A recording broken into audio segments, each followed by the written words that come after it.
morning, League fans, and welcome to another week on rugbyleague.com. Today, we're going to address a couple of controversies out of the weekend, or controversies, talking points. One's a controversy, one's more a talking point. The first one, we'll do it in chronological order. The first one is Ian Watson's comments on Friday night after his Huddersfield team were beaten 48-0 by Warrington, where he talked about the possibility of him being sacked. He talked about the setup he'd gone into, the toll that the defeats had been having on him. And then the second one is more of a hot topic, and this was Nick Gregson of Widnes, who discovered somehow, we don't exactly know how, that his opposition coach, Alan Kilshaw, had put a picture of him in the dressing room with a noose around his neck saying bully him, and it talked about his own injury, shoulder injury, being deliberately targeted to the point where he was probably out for the rest of the season. And then this has prompted a lot of discussion about, what's fair game and what isn't. So these two subjects, the best person to speak to about them is from the Rugby League Coach podcast, Lee Addison. So we're going to track down Lee and get his opinions on both of these.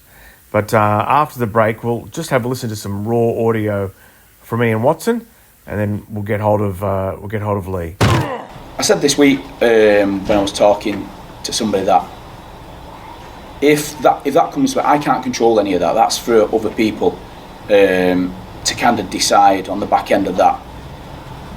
But the way I've generally handled things on the back end of that, then some things like some of the younger players coming in, then they're small wins for me as a coach. It's really mad how you look at it.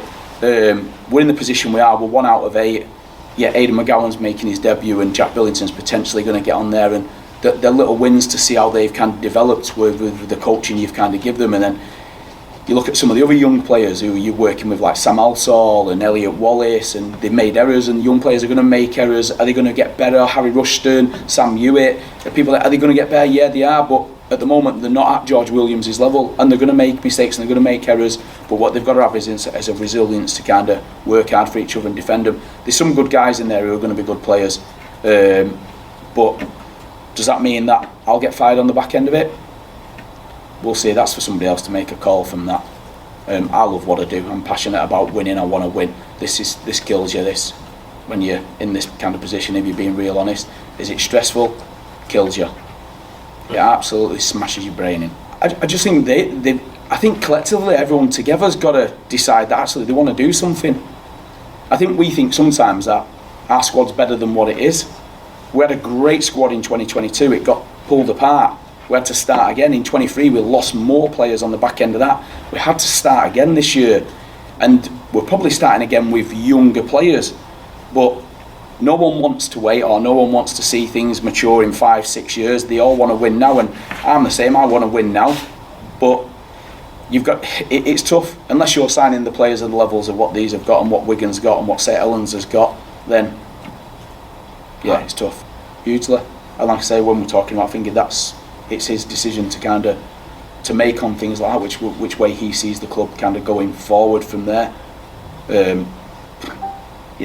It's what's it. Yeah, it'll hurt him.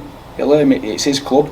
Anything that you're passionate about, like I said, for me, in my, I feel this is my team. This is what I should be coaching. Yeah, I'll take the blame for all that because I'm picking the team. I'm putting the team out there.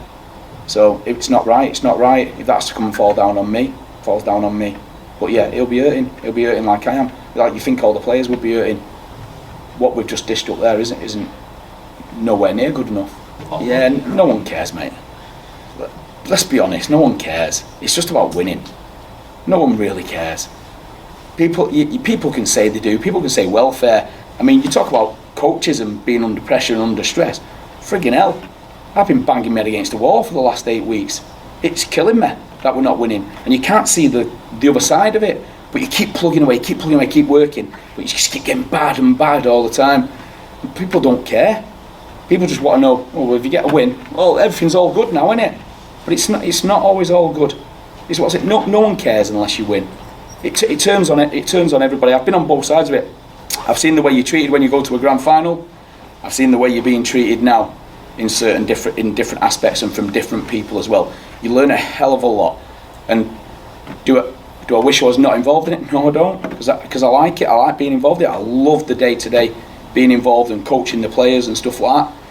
Whether you get to continue to do that is always performance-based. Sometimes you can't control that, unfortunately. But when you say you're dealing with people who've been in hospital, no one really cares. They just look at about whether you won or lost. There's certain factors why we lost before. I mean, how do we make all them many errors at the start of the game? How do we make that many errors against Catalan and then turn around in the second half and look like a champion team in the second half? Who can explain that for me? You can't explain that. It's like I say, it's a tough gig being in. It's a gig you want to be in. It's the next best thing. I tell you, the one place I would rather be is out there playing, because you don't have to worry about anybody else or anything else. You just have to worry about you and just do you. That's the best place in the world to be. And what some of the players don't get is that will come at some point where it's going to end. Even now, sat here today, I would tell you I would rather put my kit on than be sat here coaching, because there's a lot of things that you do not control and you cannot control. You can't control somebody getting ill. You can't control somebody doing something you've kind of trained for all week, and then you decide to defend it something different on there because fatigue's set in, because you've done too much defending, or you're worrying about the error that you've just done. Yeah, 100%. The way I felt over the last 10 weeks, yeah. No, I'd say it's the toughest period. Yeah. The one thing I'd say about Salford, and again, I'm coming back to players here, and I'm not being derogatory. There was some champion guys there, mate. Just in the way they carried themselves, the way they were. But they understood what the club was about. They understood what we was about, and they all bought into that. Yeah. I just think they think this club's different. From the outside, I'll be honest, I thought it was different. I thought it was coming to a top 4 setup. It's not, and we've got to get our head around it. You've got to work hard. You look at our squads, put them on paper and put them next to Sutherland, put them next to Wigan, put them next to Catalan, put them next to Leeds. Look at the levels of player, or the internationals, or the champions in them squad. You look at Lee. You go through Lee, and I know Lee is sat in probably a tough position, but Lee are not getting probably the battering we're getting. But you look at Ricky Latelli, an RL Grand Final champion, Challenge Cup winner now. Zach Hardacre, how many games Grand Finals has he won? How many Challenge Cups has he won? John Asiar, Lachlan Lamb, Moylan. The levels of player, the unbelievable levels of player. That makes a massive difference in a competition like this. So what you've got to know and understand is, you might not have the best players, but you've got to work harder than everybody else to get what you want to do. And I don't think at this moment in time we're working hard enough. Welcome back to Good Morning League fans. As promised from the Rugby League Coach podcast, Lee Addison. Lee, how are you? I'm good, thank you. The weather's quite cold here in Brisbane. I feel like I'm back home in England. Well, it's actually not a bad day. It's kind of unpredictable. It's like, as you know, here, it's like an island weather system. So Crowded House could easily be from Rotherham, 4 seasons in one day.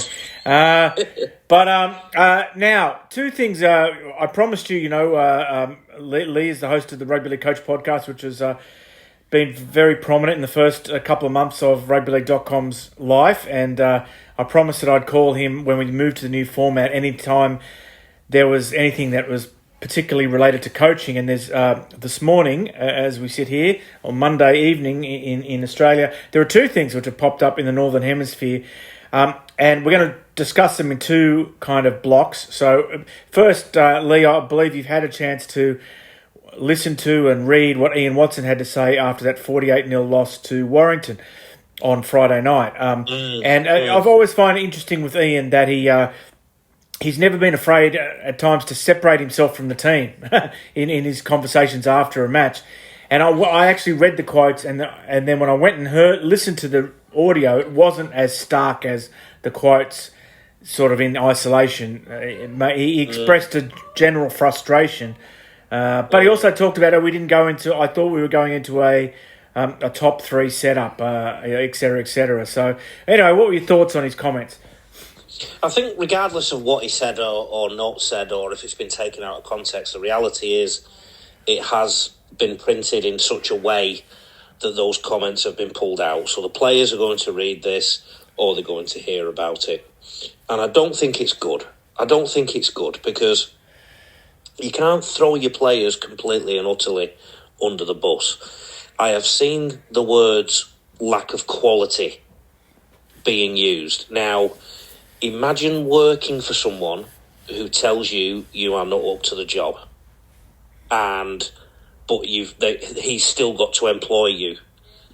And I think the way it has been represented in some of these print formats does not look good for Ian Watson at all. And Ian and his family are friends of mine, so I speak with knowledge of the person and the integrity and the humility he does have as a person.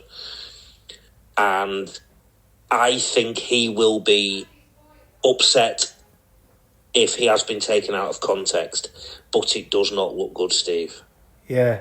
I mean, in the position he's in now, where the owner has done a statement at midnight after the match, saying not much, but that also that doesn't bode well, does it? Not at all. Not at all. I think, but there's a few questions this raises to me. Ian Watson has been the coach of Huddersfield now. I think this becomes his third season. At the end of this year, it'll be his third season. You can't tell me he hasn't had a say in the recruitment of these players. And if he hasn't done due diligence, or the club hasn't done due diligence on these players' backgrounds, then they shouldn't be surprised if they get surprised by some of their performances. Number two, I think the rule is you should never undermine your players in any way, shape or form in public. If you're saying that their effort wasn't good enough in one particular game, I don't think that's a problem. But the reality is, Ian Watson has got to walk into that dressing room this week. And one of the keys as a coach is to get the players performing and playing for you, for their leader.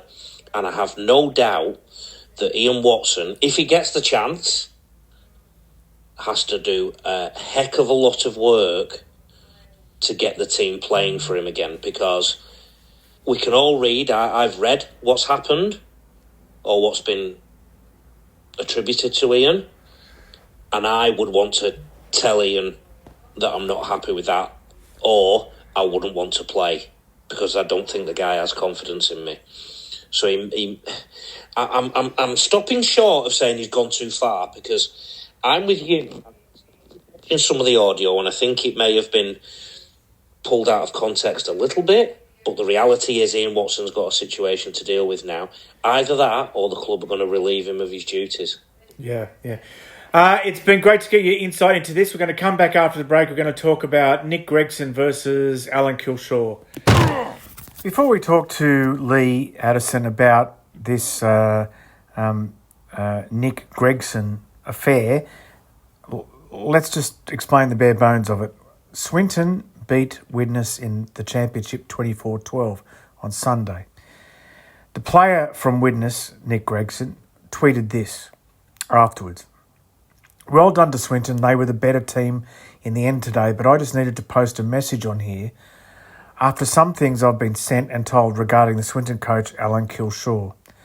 I gave blood, sweat and tears for years at Swinton and was a big part of keeping them in Championship last season, and this is what was in the dressing room from Coach Alan Kilshaw, along with target my injured shoulder, which he kept shouting in the game, I've been told. I am probably done for the 2024 season now after it coming out again today, and maybe even my time at Widnes, who knows. But I go out to provide for my family and enjoy myself with my mates. To see a picture of me with a noose around my neck and have the coach of a club I have given a lot to openly want to injure me and probably other players is outrageous. We play probably the toughest game of all for not much money and have to have a full-time job on top of that.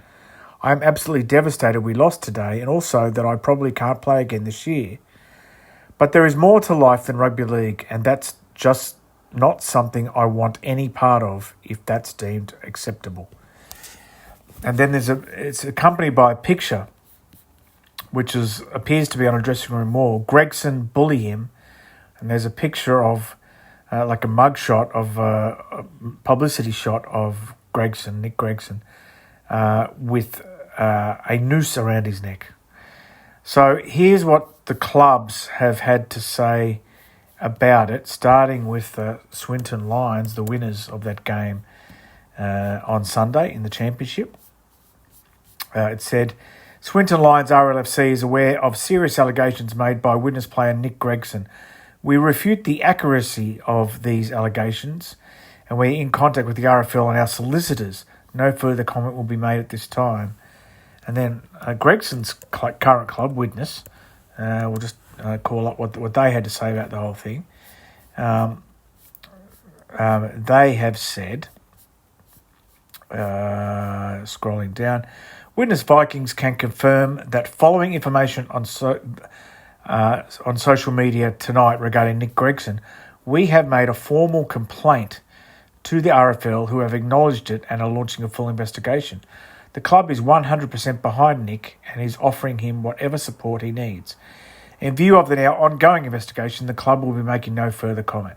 So that's all that you need to know about the next thing I'm going to be discussing with Lee Addison after this break.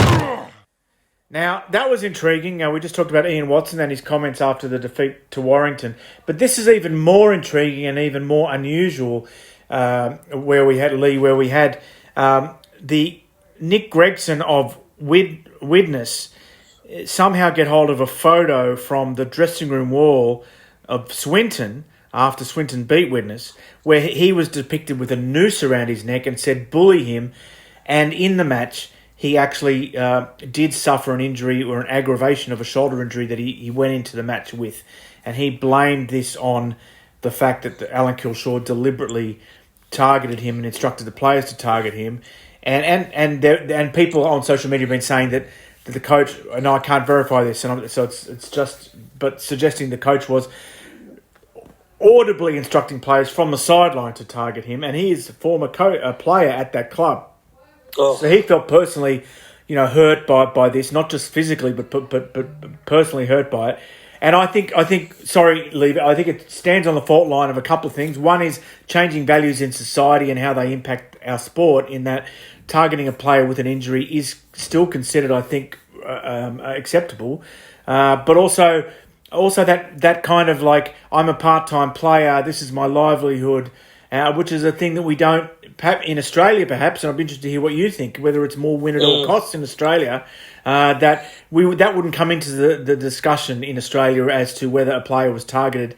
And I know back in the day that things were said in dressing rooms, things were put on dressing room walls that were just as bad. However, this is in the public domain now, and most people are shocked by it. Most people are very, very anti-Alan Kilshaw over this incident. Yeah. What do you think? Well, I think that, to your first point, this kind of stuff still happens in rugby league to an extent. So, target this player, get in his face, that kind of talk, rather than saying that we're going to stamp on his head, or we go back to the Terri Lamb incident in the grand final with Ellery Hanley, was it in '89? Yes. Where literally take him out. Yeah. I think those days have gone. But you will talk now about getting in someone's face, being physical. But there's a few things Alan Kilshaw probably needs to do a bit of reading up on. Number one, if you're going to bully someone, a noose will take it a bit further than that. It will result in death.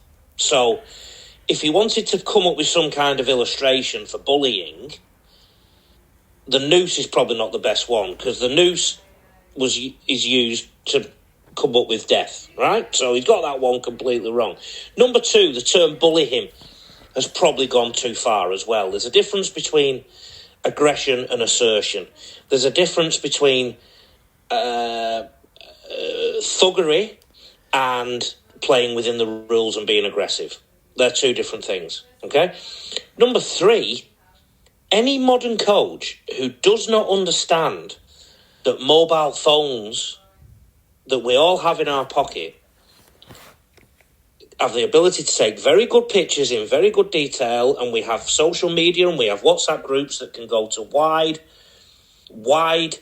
audiences, should do some research very quickly about working in this century. And my fourth point is, Kilshaw should always remember that the players do talk to each other from different clubs.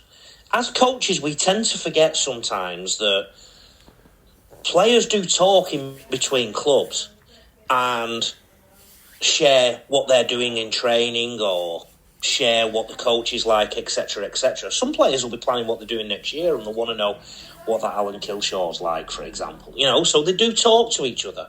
This is ignorance and disgusting beyond measure, quite frankly. It's gone too far. Whether the club should punish him for it or whatnot, that's a different matter, and it's all about the club and their values. They certainly need to have a strong word with him, and Alan Kilshaw certainly needs to be sending an apology to the player concerned, and certainly needs to be announcing the apology publicly and condoning this, because the bully him is one thing, but the noose around the player's neck is absolutely awful. Yep.